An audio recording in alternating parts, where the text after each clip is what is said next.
ಹಾಸನ ಅನ್ನೋ ಹೆಸರು ಹೇಗೆ ಬಂತು ಗೊತ್ತಾ? ಎರಡು ಕಥೆ ಇದೆ. ಒಂದು ಇತಿಹಾಸದ ದಾಖಲೆ, ಇನ್ನೊಂದು ಐತಿಹ್ಯ ಅಂದ್ರೆ ಪುರಾಣ. ಮೊದಲು ಪುರಾಣದ ಕಥೆ ಹೇಳ್ತೀನಿ. ಅರ್ಜುನನ ಮೊಮ್ಮಗನಾದಂಥ ಜನಮೇಜಯ ಅವತ್ತು ಇಡೀ ಭಾರತವೆಲ್ಲ ಪಾಂಡವರ ಕೈಯಲ್ಲಿ ಇತ್ತಲ್ಲ. ಭೂಮಿ ಹಂಚಿಕೆ ಆದಾಗ ಅವನಿಗೆ ದಕ್ಷಿಣ ಭಾರತದ ಭೂಮಿ ಸಿಗುತ್ತೆ. ದಕ್ಷಿಣ ಭಾರತದ ಭೂಮಿಯನ್ನು ಬಂದು ಜನಮೇಜಯ ಇಲ್ಲೊಂದು ಸಿಂಹಾಸನವನ್ನ ಸ್ಥಾಪನೆ ಮಾಡಿ, ಒಂದು ರಾಜ್ಯವನ್ನ ಸ್ಥಾಪನೆ ಮಾಡಿ ಸಿಂಹಾಸನಾರೂಢನಾಗಿರ್ತಾನೆ. ಈ ಪ್ರದೇಶವನ್ನ ಅವನು ಸಿಂಹಾಸನಪುರಿ ಅಂತ ಕರೀತಾನೆ.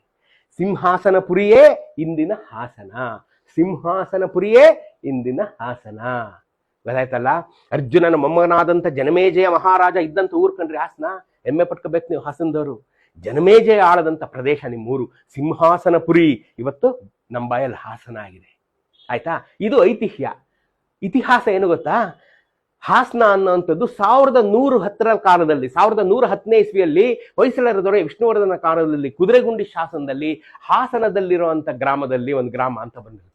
ಹಾಸನ ಅನ್ನೋ ಹೆಸರು ಮೊತ್ತೊಂದರ ಬಾರಿಗೆ ಇವತ್ತು 1000 ವರ್ಷಗಳ ಹಿಂದೆ ಹೊಯ್ಸಳರ ದೊರೆ ವಿಷ್ಣುವರ್ಧನ ಕಾಲದ ಶಾಸನ, ಕುದುರೆಗುಂಡಿ ಶಾಸನ. ಹಾಸನದ ಹತ್ರ ಕುದುರೆಗುಂಡಿ ಅಂತಿಲ್ವಾ? ಆಕ್ಚುಲಿ ಆ ಕುದುರೆಗುಂಡಿ ಅನ್ನೋದೇ ಒಂದು ಐತಿಹಾಸಿಕ ಗ್ರಾಮ. ಅದ್ರ ಕಥೆಯನ್ನು ಹೇಳ್ಬಿಡ್ತೀನಿ ಕೇಳಿ.